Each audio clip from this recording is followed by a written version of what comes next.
During this portion of the staff development, you will become familiar with Cosketch at your own pace so that you may learn lesson activities during the face-to-face meeting. Cosketch is an online whiteboard available for multi-users to share ideas as images. Cosketch makes sharing simple. Everything you create on Cosketch will show up for all other users in the room in real time. Saving is also easy with one click, and images can be embedded on forums or blogs. So let's get started. Once you open up Cosketch, there's no login needed, making this application easy and quick using less of the class time. When you as the teacher open up Cosketch, the program will give you an address under the first bullet, as seen here. Students must use this address to access this same Cosketch page. I recommend sending the link to your students via iChat for quick access. Now we will begin to take a look at the hotkey buttons on Cosketch. These buttons make the program very user-friendly. It is only required that you press the one letter in bold to have that particular feature work on the screen. For instance, pen, I would just press the letter P, and it is not necessary to press Command P or Shift P at the same time, which is the case in many other programs. The line, you would press L, press a starting location and ending location, and the child can draw a perfectly straight line on the computer. Same with an arrow. Rectangle, you would press the letter R, click and drag until you reach the size of the rectangle that you wish. Same with the circle. To add text to the screen, press the letter T, click on the screen where you would like the text to appear and begin typing. Then you would move the text to any particular location, center it or otherwise, and press Escape to go back to the hotkeys. Of course, Control Z is undo, Control Y is redo if you want to bring something back, and you as the moderating teacher would be able to have access to this. So if a child had accidentally erased some of the material on the screen that you did not want erased, you can always go back and do that. Next, we will talk about some additional tools that you'll see on the Cosketch program on the left. Instead of using the hotkeys, you're always able to press the actual tools, the pictures, and there are some additional tools that are not available on hotkeys. For instance, choosing the color of your text that you wish, or choosing the thickness of the line that you wish to write with.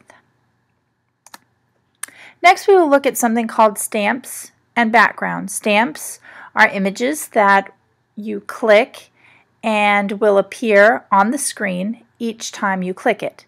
A stamp can be any image, for instance a soccer ball, a peanut, and we'll show you some examples of those in a minute. Backgrounds are when the entire screen is that particular image. You could do this with any image. There are only a very few limited number of stamps and backgrounds currently available on Cosketch, but beyond the preloaded images, you can use your own image, and we will show you that in a moment. Once you click Stamps and Backgrounds, the library will open up. There are currently 6 categories: comics, electronics, grids, mechanics, sports, and user interface. User interface is for drop-down menus or things that you're going to make interactive. That would be for a more advanced setting, perhaps middle or high school. So for the elementary students, you're probably going to stick to the first 5 categories. The electronics, maybe you're doing a lesson on simple or series circuits that has images of resistance and voltage directions. Grids, great for doing graphing with the students. Sports currently just has one hockey background and one soccer ball. But again, you can add any image of your choice. So let's say that you wanted to use a soccer ball stamp. This is one way you can maybe use this in your classroom.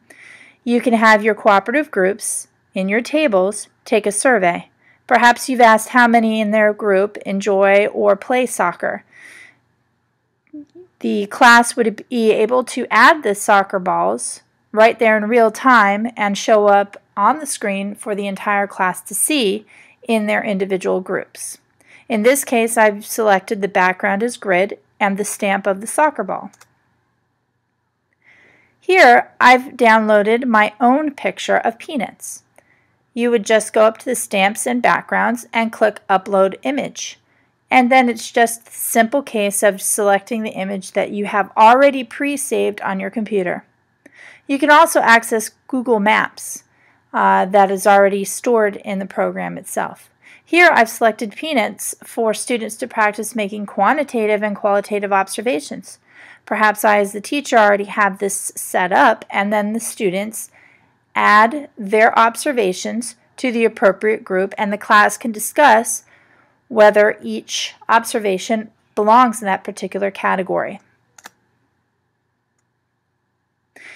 Now we'll take a look at how to embed your class Cosketch. Perhaps your class has created a graph or some other image that you would like to have saved, maybe to your class website or maybe to a link on if you have a Shutterfly account, something of that nature, or you would just want to be able to save it to be able to access it at another time.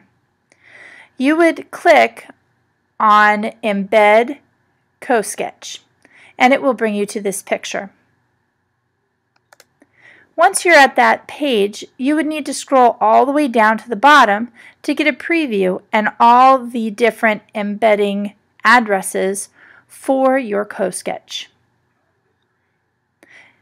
In order to embed this, you just copy and paste the link to whatever source you wish to embed your class Cosketch on.